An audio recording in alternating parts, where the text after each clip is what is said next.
What are the root causes of extremism in Iraq? Well, I think throughout the sessions that we had so far today in the program, they cited a lot of reasons to radicalism and extremism in MENA region, which I share a lot of those ideas or debates. But for me, the reason was actually to alienate minorities and ethnic minorities in the region. And the vacuum that was left behind following the US withdrawal in Iraq was filled by countries which were actually not interested in the nation building process or in promoting democracy, prosperity, tolerance or harmony in the region. There was actually those opportunities who were made available for Kurdistan region government in the north of Iraq were the same opportunities that were made available to the rest of the countries. But the Kurdish people utilized on those opportunities that was made available following the 2003-led invasion of Iraq. But at the same time, the Sunnis and the Shiites in the rest of the country did not utilize those opportunities because of the vacuum that was actually filled by the countries who were not in the first place interested in promoting harmony and peace building in these areas. Had we invested, had the Shias and the Sunnis invested like the Kurdistan region invested in this institutionalization, promotion of democracy, promotion of liberal education and prosperity, we would have been in a better world right now, and without having to share thousands of kilometers border with the ISIL. Coming back to the Kurdistan region, why we actually were successful at some point, because we really invested in promoting democracy and nation-building institutes, but at the same time, we managed to promote liberal education, to invest in new universities with English tuition, new curriculum, new syllabuses at the universities, and more cultural ties with Western democracies and Western countries, while at the same time the Shia majority government in Baghdad started by further alienating the Sunni from the decision-making and policy-making process, while they could actually provide a better example instead of going to revenge against the Sunnis to form an inclusive government, to engage them and partner them in the decision-making and in the policy-making and process. And that actually, to my point of view, created frustration and fearsome in the Sunni communities and the Sunni provinces. Passing bills such as the Ba'athification law or abolishing the army, of course this army at some point were loyal to an oppressive regime, but they had no choice. People can change their loyalty over time. Passing the Ba'athification law and abolishing the army were actually a route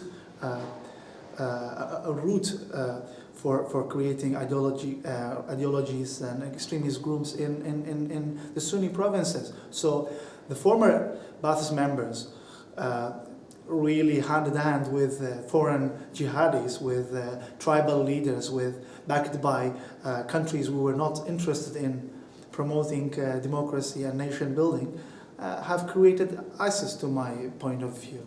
And now getting rid of these ideologies and extremism can not only be done by waging war after war against organizations carrying such ideologies, but it requires long-term commitment and engagement to these countries. Of course, the United States has engaged militarily back in the 90s, in 2000, and now again in 2014 and still going on.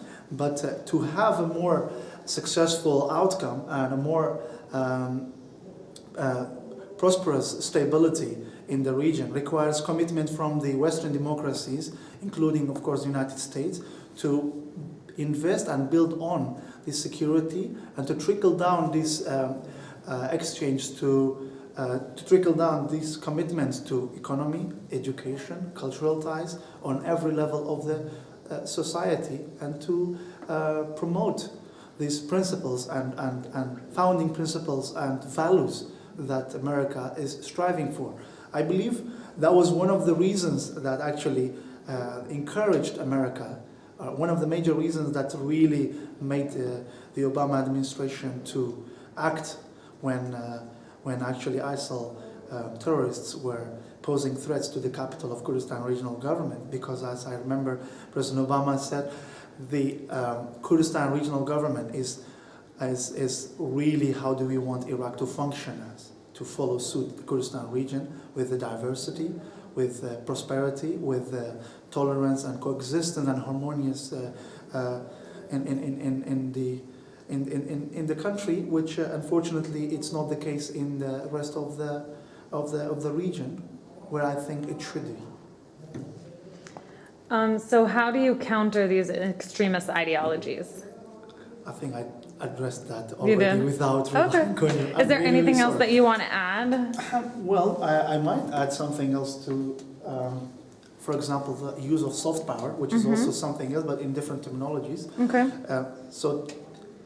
To add up one more point is actually the use of soft power, which these cultural bonds and exchange between the countries, where I said that the commitment and engagement is necessary not only on a security level but also on academic, cultural and economic level. I believe this gathering that we are attending now in this strategic summit is also can be cited as one of these, as one of the very cultural ties or commitments that I debate for.